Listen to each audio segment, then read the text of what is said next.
मंडळी नमस्कार. आज आदरणीय माजी मुख्यमंत्री, माजी केंद्रीय मंत्री, विद्यमान खासदार, आमच्या सर्वांचे प्रेरणास्थान, आम्ही सगळे आमच्या पिढीची जे आता माझ्या पिढीचे लोक आहेत, ज्यांनी त्यांच्याकडून राजकारण शिकलो, यांना राजकारणात आम्ही आल्यानंतर युवा काळात राजकारणानंतर ज्यांना आम्ही आदरस्थान मानले असे आदरणीय नारायणरावजी राणे साहेब, आम्ही त्यांना आदरणीय दादा म्हणतो, त्यांना या अमृत महोत्सवी वर्षाच्या खूप खूप शुभेच्छा देतो.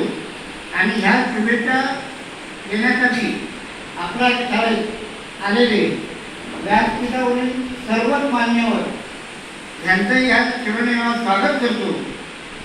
मुलांना तुम्हाला कल्पना नसेल, आता आपण सगळे म्हणतो माजी मुख्यमंत्री, माजी केंद्रीय मंत्री नारायणराव राणे साहेब, तुम्ही नितीनजी राणे साहेबांना ओळखत असाल, पण नारायणराव राणे साहेबांना तुम्ही मुलं ओळखत नसाल. तुम्ही आता ज्या ह्या रस्त्याने येता ना, त्या रस्त्याने तो रस्ता 1995 पूर्वी 1 फूट धुळ्याचा होता. 1 फूट धुळ्याचा. मी फक्त शिरोडेगावकडून सांगतो, सिंधुदुर्ग तर तुम्हाला सगळ्यांना माहितीच आहे. तर हे सगळे धुळ्याचे रस्ते हे बदलण्याचं जर कोणी काम केलं असेल तर ते सगळ्यांनी नारायणराव राणे साहेबांनी केलं. सगळ्यांनी जोरदार करा.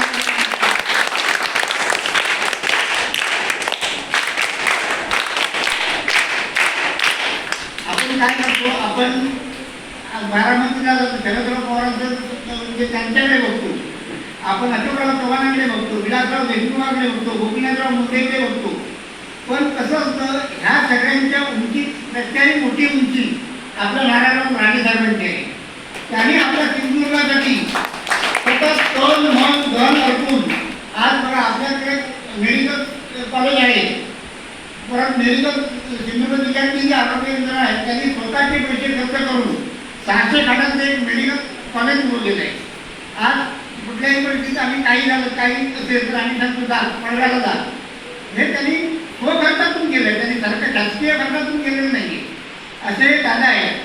आता आजच्या क्षणी सुद्धा आम्हाला असं वाटतं की दादा आजही मंत्री असतं तर बरं झालं असतं, परंतु कसं हा सगळं राजकीय खेळ आहे. तरी पण त्या दादांना आज 75 वर्ष झाले असेल तर त्यांनी शतक पार करावं, सेंचुरी पूर्ण करावी अशी मी माझ्या यामध्ये इच्छा व्यक्त करतो आणि सांगतो. धन्यवाद.